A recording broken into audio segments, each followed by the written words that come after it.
Leitão. Miriam Leitão está aqui conosco também, incorporada ao time com a Cristiana e o Camarote, que já estavam conosco aqui. Boa noite a todos. Ministro, surpreso com a indicação? Fiquei surpreso e satisfeito. Muito contente aí com o convite do presidente Jair Bolsonaro e agora arregaçar as mangas para trabalhar, né? Sempre se pergunta, e aí, o que teremos pela frente? A área do meio ambiente, a questão ambiental, quer dizer, problemas é que não nos faltam, desafios é que não faltarão ao senhor. Sem dúvida. É uma área muito importante. Uma das frases que o presidente mencionou no telefonema que fez a mim no domingo, né, ontem, foi dizer, olha, eu quero que você cuide bem do meio ambiente. Então, Como é que foi isso? O senhor estava onde? Como é que é isso? Conta um bastidor. Não, foi uma grande surpresa. Ele é uma pessoa muito simples, muito direta. Eu estava viajando de São Paulo para Itu, tocou o telefone, encostei o carro no acostamento, atendi, era o presidente. Aí ele falou, Ricardo, é o Jair. Assim, bem informal mesmo. Foi ele mesmo que ligou e tudo. Aí conversamos uns 10 minutos e uma das coisas que ele falou foi justamente essa. Uma das frases que ele falou, olha, eu quero que você cuide bem do meio ambiente, tal, vou confiar isso a você e tal. Eu disse, presidente, pode contar comigo, vamos fazer o melhor que pudermos, pode contar que terá toda a minha dedicação para o Ministério. Foi uma conversa curta, mas muito simpática. Ministro, desculpe. Não. Você é convidada. Não, por favor.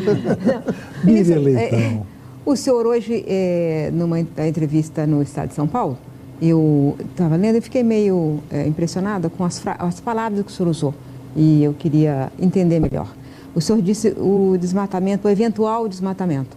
E depois disse que as informações eram genéricas.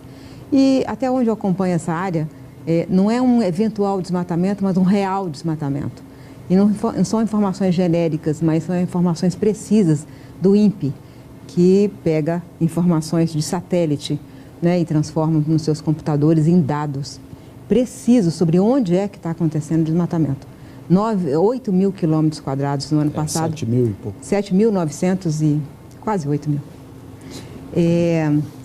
E aí? O senhor não confia nos dados do INPE? Por que se chamou de eventual desmatamento e informações genéricas? Olha, às vezes os números escondem algumas informações importantes. Você asseverou bem os 7.900 quilômetros. Eu te pergunto, esses 7 mil estão dentro dos 20% em cada propriedade na região ou eles estão extravasando os 20% e adentrando aos 80% de reserva legal em cada propriedade? Você tem essa informação? Se o senhor quiser, o senhor consegue essa informação. O INPE consegue saber exatamente o quadrante. O senhor pode ir lá com a fiscalização do IBAMA, que ficará sob o seu comando. Num território de 8 mil quilômetros, se você não tiver um cuidado para saber isso, pode até ser que sim, pode até ser que não. Quando eu digo que a informação não é precisa, é que você tem 8 mil quilômetros de desmatamento que podem estar dentro dos 20% que os proprietários, de acordo com a lei, o Código Florestal, têm direito de retirar, de fazer a supressão da vegetação, ou podem, em parte ou no todo, terem adentrado aos 80% que são necessários à reserva legal. Portanto, não tem esse dado. Está se pressupondo que uma parte disso é ilegal ou ilegal, não tem essa informação. Você tem um número bruto de 8 mil quilômetros. Você não sabe se esses 8 mil quilômetros quadrados estão também dentro de unidades de conservação, não sabe se eles estão dentro de demarcações indígenas, em áreas públicas, em áreas privadas. Então, quando nós dizemos que, olha, houve um desmatamento de 8 mil quilômetros, é preciso, antes de tirar conclusões, eu não estou dizendo que o número é incorreto, estou dizendo que o número não revela toda a verdade, que não sabemos se é para um lado ou para o outro. Nós precisamos adentrar um pouquinho mais dentro dos números e, para isso, precisa ter uma informação mais precisa e, consequentemente, ter um sistema de monitoramento para fins de fiscalização ambiental mais detalhado. Se nós tivermos plotados ali na região da Amazônia as delimitações das propriedades, das unidades de conservação, das demarcações, etc., nós saberemos dizer, quase que instantaneamente, em algum momento, se esses 8 mil quilômetros são efetivamente desmatamento ilegal ou se são remoção de vegetação dentro do limite legal dos 20% do Código Florestal, só para ficar na hipótese de serem propriedade privada. Então, quando eu disse que o dado é incompleto, ele não revela tudo, é nesse sentido. O percentual total pode ter sido identificado pela informação por satélite, mas a qualificação da informação não está completa. E a gente precisa ir um pouco além para aí sim poder tirar as conclusões. Ministro, o presidente eleito fala muitas vezes em acabar com a indústria da multa. Aliás, esse é quase que um bordão do governo. O governo Bolsonaro vai ser mais tolerante com o crime ambiental? Não, ao contrário. Eu acho que quando você banaliza uma atividade estatal, e nesse caso nós estamos falando da atividade fiscalizatória, sancionatória, que resulta nos autos de infração, né, comumente chamado de multa, quando você banaliza essa atividade, você descredibiliza a ação do órgão. Então, o que nós temos nesse momento para olhar? Pode ser que seja um pouco diferente a realidade, mas o que precisa ser visto?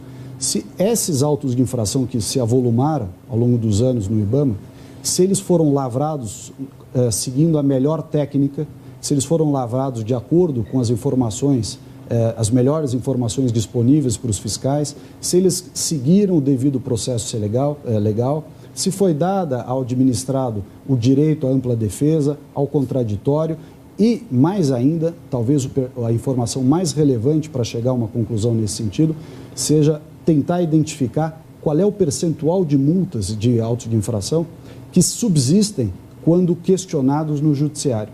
Porque isso mostra muito a qualidade da autuação do órgão público.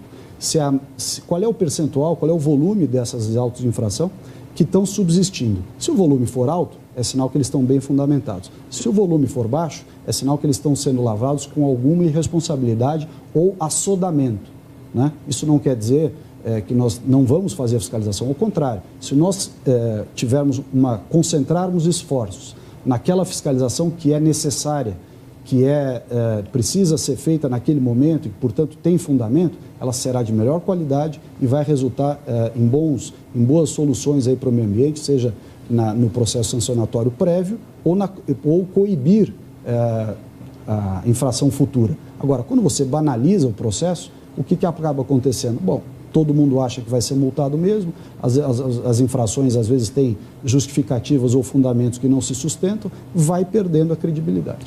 Ministro, durante a campanha, o agora presidente eleito Jair Bolsonaro, ele já falava muito da subordinação dessa questão do meio ambiente à agricultura, chegou a propor mesmo, que chegou a ser bem avançada, a fusão do Ministério do Meio Ambiente junto ao Ministério da Agricultura. Isso só não aconteceu. Tinha um setor que apoiava o presidente eleito, que defendia essa fusão, a subordinação mesmo. Isso só não aconteceu porque houve uma reação da própria bancada ruralista, que avalia que é preciso ter ministérios próprios, um para a agricultura, o outro para o meio ambiente, até porque há a percepção desse produtor moderno brasileiro de que precisa ter um selo ambiental esse produto brasileiro. E aí eu lhe pergunto, depois de tudo que a gente passou, teve de fato uma revisão, um recuo do presidente eleito Jair Bolsonaro, mas na prática o meio ambiente ele corre risco de uma subordinação, ele ficar num segundo plano em relação à pasta da agricultura e outros setores produtivos do Brasil? Olha, Camarote, em primeiro lugar, como você destacou bem, eu acho que é de se louvar a prudência e o equilíbrio com que o presidente tem tomado as suas decisões, já depois de eleito, né? Nesse caso específico, a decisão de não fundir os ministérios foi uma revisão da posição, como você colocou bem, do presidente da República e que foi, na minha opinião, correta e muito ponderada. Em segundo lugar, até a frase que eu comentei há pouco, que ele me disse, olha, cuide bem do meio ambiente, etc., isso mostra que ele dá, sim, valor ao meio ambiente, é verdade que ele se preocupa. Agora, o que houve, e aí sim, talvez uma questão importante para ser lembrada, o que houve nos últimos anos foi uma espécie de antagonismo, por vezes artificialmente insuflado, criado, entre meio ambiente e agricultura. E aí, consequentemente, quem mais ficou estigmatizado como hostil ao meio ambiente? A agricultura. Então, um pouco dessa situação de hostilidade e de certos posicionamentos contraditórios de meio ambiente e agricultura decorrem de um ambiente previamente criado. Não haverá subordinação entre os ministérios, ao contrário, haverá coordenação, harmonia. O meio ambiente, o Ministério do Meio Ambiente, o valor preservacionista do meio ambiente, do valor em si, ele tem que permear o nascedouro desde o início da concepção de todos os projetos governamentais e, ideal que fosse, também os grandes projetos no setor privado. Se você tem a preocupação ambiental permeando a concepção dos projetos de infraestrutura, de energia e também as ações na área da agricultura, desde o início essa preocupação de meio ambiente, a chance de ter algum desgaste, algum atrito, alguma visão contraditória lá na frente, ao final, na análise do processo, pelo órgão que emite a licença, que é o IBAMA, a chance de ter isso é muito menor. Então, uma parte do nosso trabalho será uma espécie de embaixada de meio ambiente em cada um dos órgãos governamentais, para que esse assunto seja contemplado, sobrepesado, analisado desde o nascedouro e, na medida do possível, contribuir para que a gente chegue no momento do licenciamento com as arestas, com eventuais inconsistências sanadas. Isso é bom para o governo, isso é bom para a sociedade, isso é bom para tornar mais eficiente a atuação do órgão licenciador, que é o IBAMA. Então, acho que só tem a ganhar. E o mesmo raciocínio para o setor privado. Quanto mais participativo e embrionária for a percepção de que o meio ambiente tem que ser contemplado desde o nascedouro da ideia, melhor será o encaminhamento disso mais para frente. O senhor também não acredita nas mudanças climáticas, como o ministro Ernesto Araújo e outras pessoas do governo ao qual o senhor vai pertencer?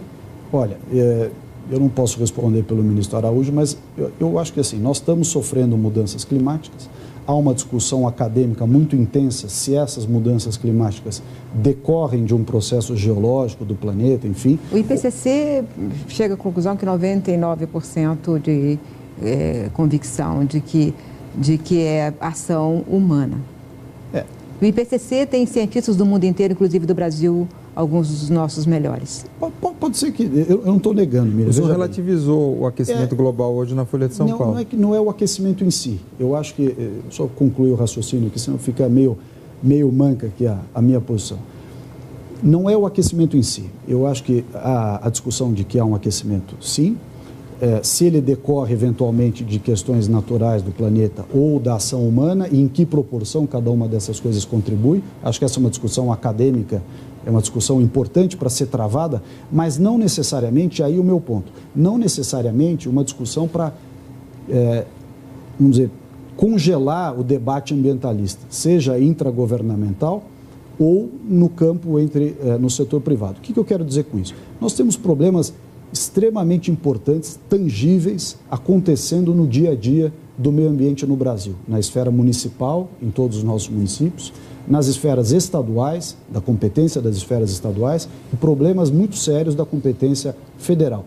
Problemas que eu posso citar aqui: lixo, aterro sanitário, ausência de tratamento de esgoto, poluição dos rios, degradação do solo, até a supressão de vegetação, queimadas, enfim, uma infinidade, ar, poluição do ar. Então, estes temas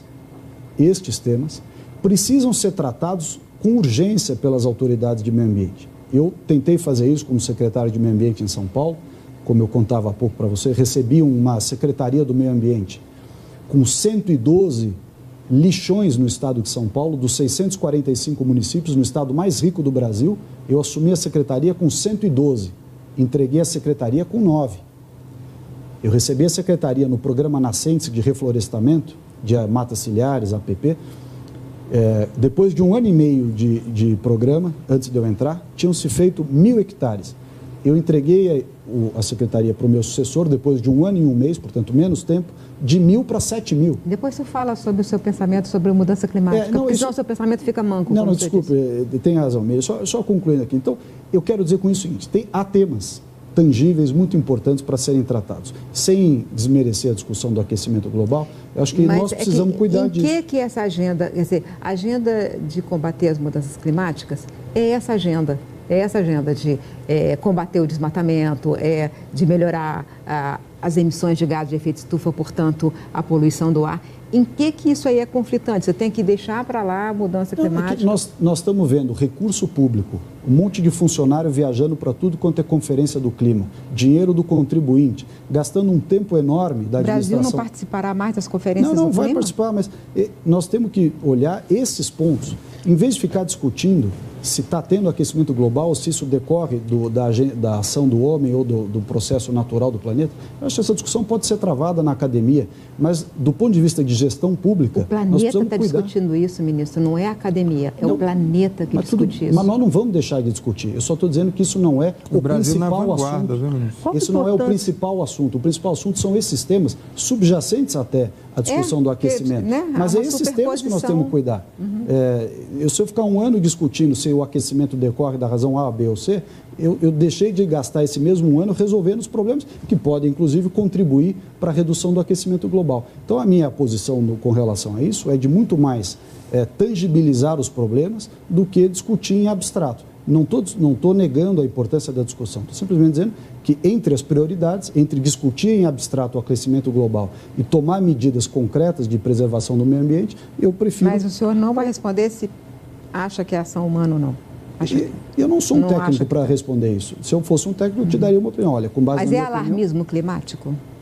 Não sei, eu não sei te dizer isso. Se eu tivesse a resposta, eu te daria. Acho que justamente na área do meio ambiente... Mas o senhor que vai ser achismo. ministro do meio ambiente não tem uma posição formada em relação a isso? O senhor vai ser o ministro do meio ambiente do Brasil. Você quer uma resposta se tem aquecimento ou se não tem e qual é a causa, tá certo? Essa é a pergunta. Eu estou te respondendo. Entendo que há aquecimento, entendo que a discussão sobre as causas... O senhor não diria que é um cético, então? O senhor não é um cético? Não, eu não sou um cético. Só que, em que pese a discussão existe e ela esteja acontecendo, eu acho que há uma agenda de temas mais tangíveis para a população brasileira que precisa ser tocada enquanto isso. Só isso.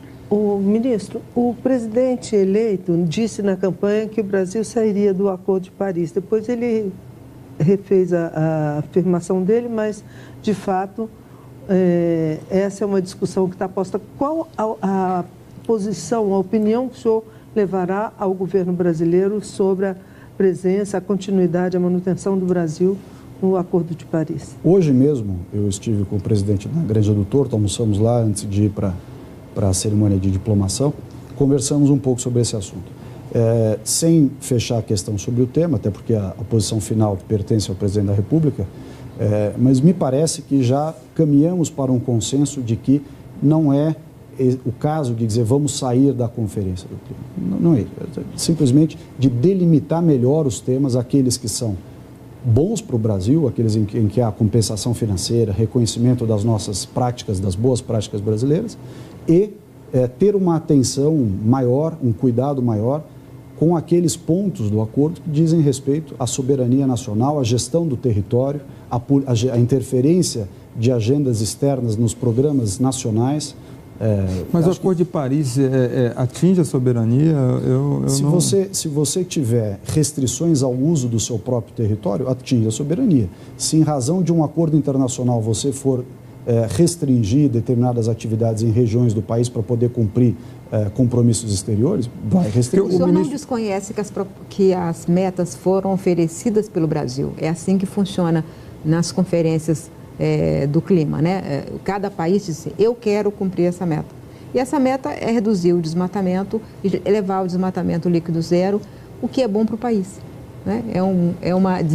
Reduzir o desmatamento e proteger a Amazônia é bom para o país. Eu vou te fazer uma pergunta. O senhor não concorda? Eu acho que o desmatamento... O senhor fez uma cara assim, não concorda? Não concordo. Eu acho que não concordo em absoluto. Eu acho que pode ser parcialmente verdade. Se você considerar que um produtor rural, quando você impede o produtor rural de utilizar 20%, estou ficando só na discussão da Amazônia, claro que o percentual de reserva legal ou não em outros... E o Cerrado, ministro, está muito mais ameaçado até. Não, podemos usar o Cerrado de exemplo.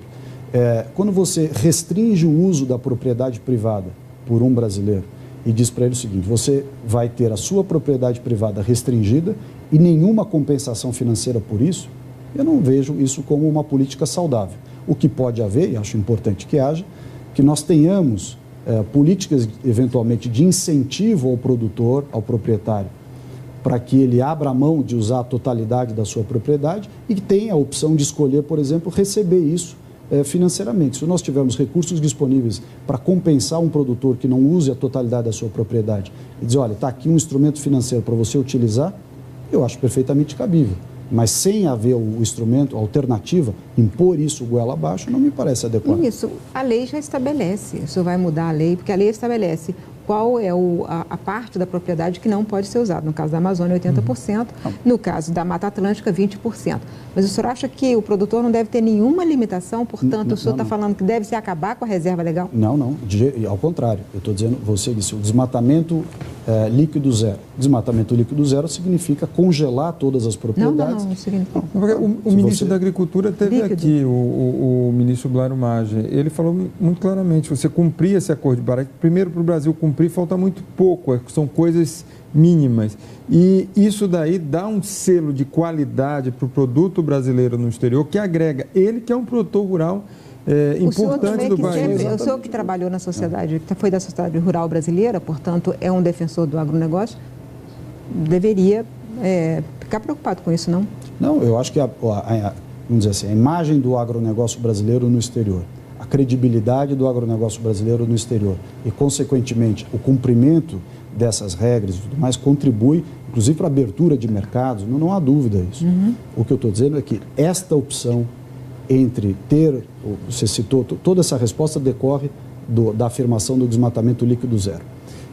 O desmatamento líquido zero significa dizer que mesmo áreas onde ainda há potencial de exploração do agronegócio, coisa que vale, não exercerão o seu potencial na sua plenitude, e aí a discussão que vem em seguida haverá uma compensação financeira para isso ou não? É só esse o ponto. Se nós tivermos a compensação financeira, é uma opção legítima. Se não houver compensação financeira, é um problema, inclusive sob a ótica do Estado de Direito, quer dizer, o direito de propriedade. O exercício do direito de propriedade é algo que precisa ser respeitado.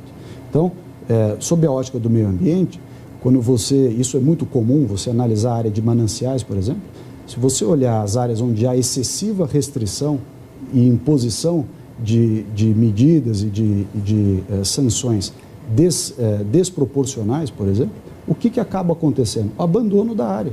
A área vai ser invadida, acaba deteriorando. Isso é comum olhar na região dos mananciais. O estado de São Paulo está cheio de exemplos para contar. Billings, Guarapiranga, enfim.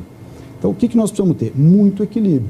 A pessoa tem que entender, o produtor, e aí os outros setores também, a indústria, o setor imobiliário, todos os setores produtivos têm que ter no meio ambiente um parceiro e não um obstáculo. É esse raciocínio que eu defendo. A preservação do meio ambiente como parceria do setor produtivo, como um valor a ser perseguido pelo setor produtivo, em todas as frentes. A tendência do debate é mais para o agronegócio, mas não é só o agro que tem problemas com o meio ambiente. O setor imobiliário tem problemas, a indústria tem problemas. E todos eles precisam entender o meio ambiente como um valor deles também. E para isso tem que ter equilíbrio. Ministro, hoje lá no TSE, na diplomação do presidente eleito, no mundo dos ministros, lembrava-se que o senhor, quando advogado, o senhor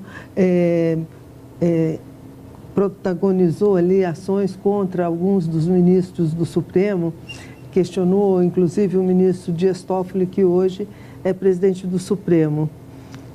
O senhor acha que essa sua atuação como advogado vai atrapalhar o senhor como ministro do governo Bolsonaro ou são águas passadas? Primeiro, o único caso é o do ministro Dias Toffoli, os outros não ocorreram. Segundo, que o questionamento sobre a participação do ministro Dias Toffoli à época no processo do Mensalão... Era na prisão do Zé Dirceu, né? Exatamente, do qual ele tinha tido uma participação direta no ministério do Zé Dirceu, salvo engano, tinha sido seu chefe de gabinete. Quer dizer, você tem um conflito... Chefe da assessoria jurídica. Subchefe de assuntos jurídicos da Casa Civil. Ainda que não haja desdobramentos, enfim, acho que a postura do ministro foi correta, mas havia sim um receio de haver um conflito de interesse, um problema de parcialidade ou imparcialidade do magistrado. E há, de fato, um mecanismo processual em que você argue esse problema da parcialidade. Foi só isso. Ministro, já que o senhor entrou nessa questão um pouquinho da política, eu vou puxar um pouquinho a brasa para a política. Qual o peso que a política partidária vai ter nas questões afetas ao ministério do senhor? Há muita pressão no Congresso, sempre. Olha, nenhum. Eu acho que a questão político-partidária não tem nada a ver com preservação de meio ambiente. Preservação do meio ambiente, ela está acima dessas discussões. Eu agi dessa forma quando fui secretário lá em São Paulo e pretendo agir dessa forma aqui também como ministro. Eu acho que os valores, o arcabouço legal, o marco regulatório, tudo aquilo que se pretende preservar e aquilo que se deve fiscalizar, independe de questão político-partidária. Quem levou o senhor para a transição? Eu fui convidado para compor esse grupo de transição do meio ambiente pelo professor Evaristo de Miranda, da Embrapa. Ministro, gostaria de agradecer muito a presença do senhor aqui no Jornal das 10. Muito obrigado pela presença do senhor. Obrigado pelo convite. Muito obrigado também a presença dos meus colegas Camarote, Cristiana, Miriam Leitão. Bate-bola na política, na economia, no meio ambiente e na agricultura. Muito obrigado pelas presenças de vocês, meus colegas.